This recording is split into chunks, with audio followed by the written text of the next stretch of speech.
How's it going, everybody? This is Cameron White with White Light Astrology, and welcome back to your favorite weekly horoscope. What the fuck is going on in the universe for November 18th through November 24th of 2019. Thank you guys so much for being here and liking, sharing, commenting, subscribing. I'm so glad you guys could be here today. I, as you can tell, am outside and not in my usual place. I'm in California today. I'm actually spending the week with my mom. My mom is super religious, so she doesn't let me do my videos or any of my readings or astrology work at her house. So I have to go up here into this really pretty view to do this video. Yeah, it's a pretty nice view. I couldn't get the lighting too right, and it might be a little bit windy, so I apologize in advance. But this is a nice week, guys. Figured to get you guys a nice little view for the morning for this week, because this week is very exciting. We're finally getting off of Mercury being retrograde, because this week's highlights, we have Mars entering Scorpio starting this week off. Then we're going to be having Mercury finally stationed direct, having it no longer retrograde. We're going to have the Sun go into Sagittarius this week as well, with Sag season beginning. And we're going to be having Venus conjoin Jupiter by the end of this week. And if you're not excited for this week, I don't know what's wrong with you or what you're kind of waiting for, because this is the time to get excited. Now, you know, with Mars entering Scorpio, I really think that that's going to kind of put the edge on a little bit more. With Mars being in Libra, things were a little bit slower. It was easier to say, no. It was easier to be passive. It was easier to be lazy. But now with Mars and Scorpio kind of charging the energy up, I think this is going to be a very exciting way to start the week. But as we continue on with the week with Mercury stationing direct, this isn't, this Mercury retrograde wasn't all that crazy. I mean, I'm sure many of you probably went through crazy stuff just like I did, but astrologically speaking, there weren't a lot of aspects made to this Mercury retrograde, so it was kind of there by itself doing its own thing. And so with Mercury stationing direct with little to no other planetary aspects kind of influencing it, I think this is going to be really helpful for getting our minds straight, getting our ideas across, being very clear with what we're thinking, with what we're going to go after, with what Mercury retrograde could have stirred up. It's time to get it organized and clear and clean, and that's kind of like what Mercury stationing direct this week is really all going to be about. But, hold on, I kind of have to fight the wind here. But then we have the Sun entering Sagittarius, and as we get out of Scorpio season, you got to remember we're going into Sag season. This is a sign of change. This is a mutable sign. So it is all about doing something different. And with this being Sag season, this is about seeing a little bit farther beyond the horizon, looking past a little bit more of that, and kind of just going. It's about going on a journey. And then as we end this week with Venus conjoining Jupiter right before they both go into Capricorn, this is very much like the both benefics right next to each other. We have Jupiter and Sag, which is like, hey, what are your vision? What is your vision? What are your ideas? What do you believe? What are you hopeful for? And where do you have faith? Venus is drawing you closer and closer to this area, going, hey, if I bring love to this, if I value this, if I put my energy and my heart exactly where my mind is, then there's going to be a nice alignment of, feelings. Like Venus and Jupiter conjoining each other is a lot of gratitude. It's a lot of blessings. And it really just depends on what house it's in your chart to really understand what it's going to be like. But now that we've covered all the highlights, let's jump into the horoscope. So as we start today on Monday, we're going to be having the moon in Leo making that square to Mercury like we just talked about before, with the moon being in Leo, where we can feel really confident and feel very bold, like we can do anything. With it squaring Mercury retrograde in Scorpio, that might not work. Even though we might want to do it the biggest, loudest, and the proudest way, we might have to find a way that at least is going to guarantee that it works. It's not about doing it the way that you want to or making sure everyone sees it. It's about getting it done. And as the moon squares Mercury, you might have to kind of get over yourself and kind of might have a little bit of a bruised ego, not having it the way that you want it to, but that's okay, because as long as it gets done, we can all be fine. And that's really Monday. That's like Monday is just the moon in Leo. So as we start this week off, feel confident, feel proud, but just know that, it's going to take some cooperation on your end to kind of thread the needle through the hole, to get somewhere, if that makes sense. But as we go into Tuesday, that's when we're going to have Mars finally enter Scorpio. I feel like Mars has been in Libra forever, and it's been really fucking frustrating. Mars is in detriment in Libra, and it's now going into its domicile. It's going back home. It's going home for the holidays. And Mars, is energy. It is our drive. Mars heats things up. It severs and it cuts. And you got to think on energy-wise, when things heat up, it does produce energy. And that's why Mars can be given a lot of those properties and a lot of those qualities. And as Mars is all about energy, about where our drive is, where our intentions are being put, and what we're kind of focusing on doing, this is getting turned up to the extreme because this is Mars in Scorpio.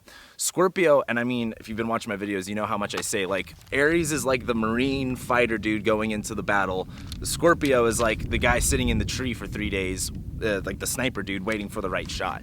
And this is the shot. This is the time to pull the trigger. This is what we've been waiting for. That's that Mars in Libra period. And now with Mars in Scorpio, where are we pulling the trigger? Where are we executing our plans? Where are we taking action? Where are we taking initiative? Like, just fucking go, go, go. That's the Mars in Scorpio. Just be doing something. Figure it out. If you fuck up, that's fine. You'll figure it out along the way. You'll learn it quick. Mars in Scorpio is all about picking things up really quick and being able to hold on to them and keep going. Like, that's whole Mars, like when... Here's a good example. It's Scorpio season, everything's dying, you know, everything's fading away. What do you hold on to that's important? That's kind of like Scorpio's message, and Mars is all about taking what you're holding on to and doing something with it, using it for something. But also on Tuesday, we're going to be having the moon going into Virgo, and right before it does enter Virgo, it will make a trine to Jupiter and Venus. So this is really getting us excited, and this is that moon in Leo right next to Regulus, trining Venus and Jupiter, kind of going like, hey, you can do anything at this point. You have the confidence, you have the vision, you have the belief. It's just about executing it. And on Tuesday, with Mars going into Scorpio, on Mars's day on Tuesday, execute it, go for it, do it, whatever the fuck you're waiting for, go for it. But as we get into Wednesday, that's when we're going to be having the moon make an opposition to Neptune. And as the moon's opposing Neptune, this is always a time to kind of, well, at least as while Neptune's in Pisces, this is always a time to really sit back and go, okay, what am I not seeing clearly? What am I seeing clearly? And what do I need to do to be able to see this more clearly? Because the moon's in Virgo, it's looking to be analytical, it's looking to be specific, it's looking to be detailed, and that can be a little bit challenged when you're in a fog, when you're in a blur. So this is going to be a really good day to get that fog out of your system, to look beyond that fog. And it's going to be a really good day to do that too, because Mercury finally stations direct. I'm sure you guys are all been excited for it. Honestly, Mercury retrogrades happen 3 times a year, so whatever, it's gonna happen again. I try not to worry too much about Mercury retrogrades, but this retrograde's been a little bit interesting. It's been really bringing up a lot of that gunk. However, as Mercury does station direct, what I talked about with the moon being in Virgo, trying to be analytical and clear, with Mercury now direct in Scorpio, this is the time to, like, you dialed your scope just right to where the person that you're looking to pull the trigger on is right there, right when you need to see them. So Wednesday is a very good day to get your mercurial things, like your planner, whatever you're trying to organize, any type of communications, do it. Even though the moon being in opposition to Neptune, there is a little bit of fog still there. It's just going to be a good day before you pull the trigger to step back and make sure you know what you're actually pulling the trigger on, if that makes sense. But then as we go into Thursday on, what is that, the 21st, that's when we're going to be having the moon still in Virgo, but make a square to Venus and Jupiter. And this, I've only brought this up because this can get a little bit overwhelming. You know, the moon's in Virgo, it wants to be specific, you know, on point, and it can be very overwhelming.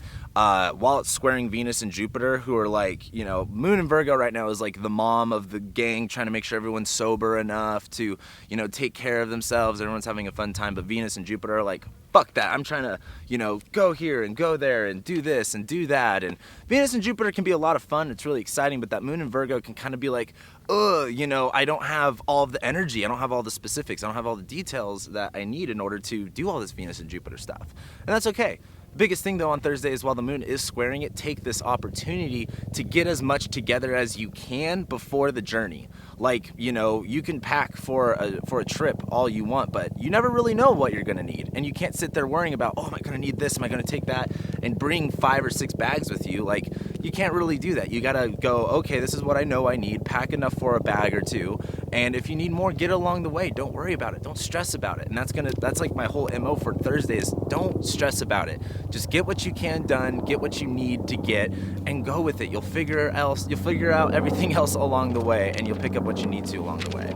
But anyway, as we go into Friday, that's when we're going to be having the sun finally go into Sag season, and it's Sag season! It's time to have fun. It's time to be excited. It's time to be grateful. It's time to be thankful and hopeful. It's time to have some faith. It's time to look beyond everything. It's time to question everything. It's time to get down inside that heart chakra and ask, what do I care about? What do I believe? How good of a person am I? That's what Sag season's all about. And the good news is it's a mutable sign, all about changing. So during this Sag season, go with the change, go with the flow. flow. You know what I mean?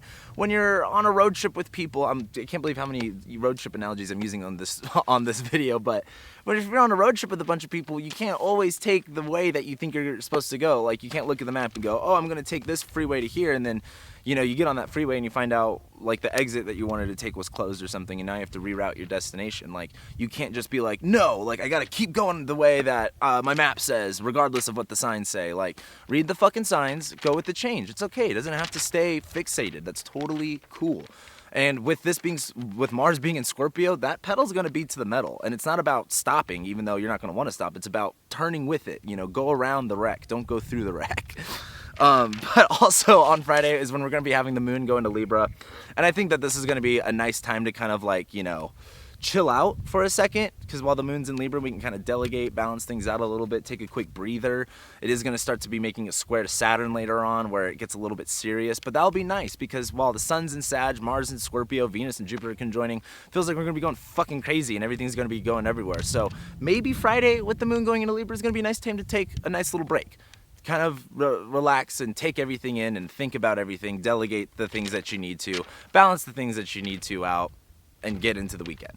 But as we get into this weekend, on Saturday, on November 23rd, is when we're going to be having the moon actually make that square to Saturn and simultaneously sextile Venus and Jupiter right after that. And this is where the energy gets a little bit funky. You kind of have to roll with the punches.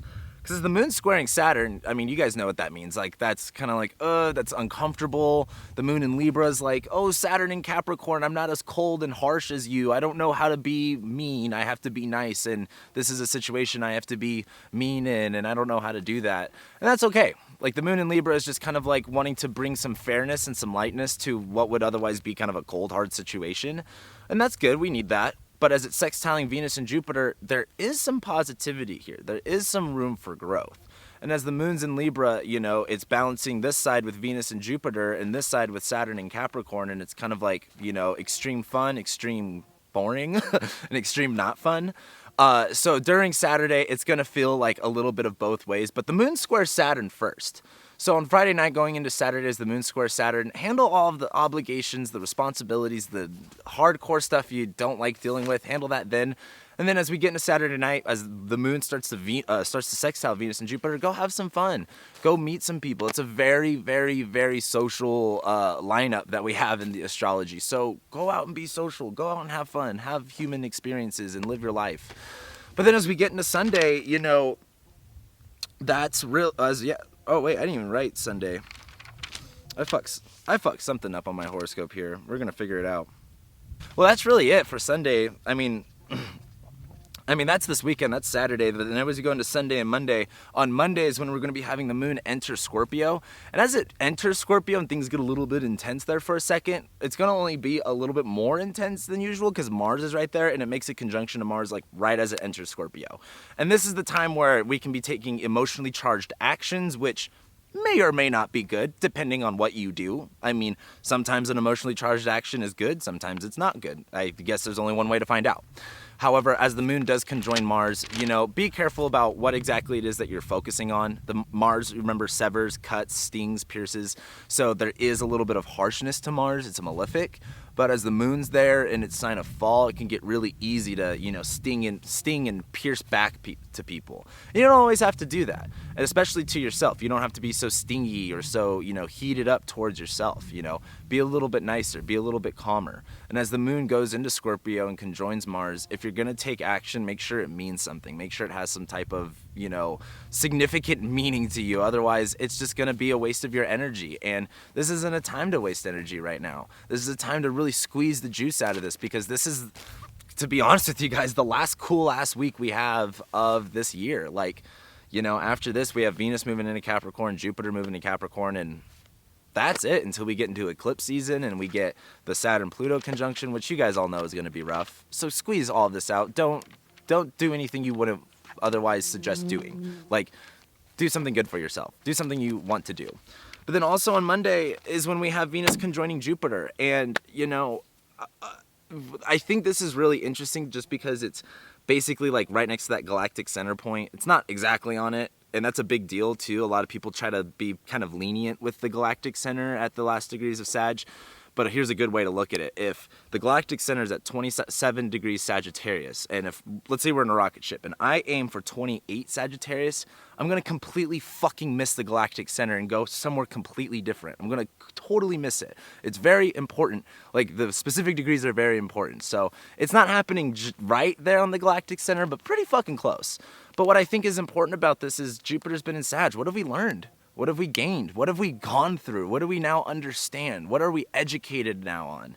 What spiritual journey have we had to travel through?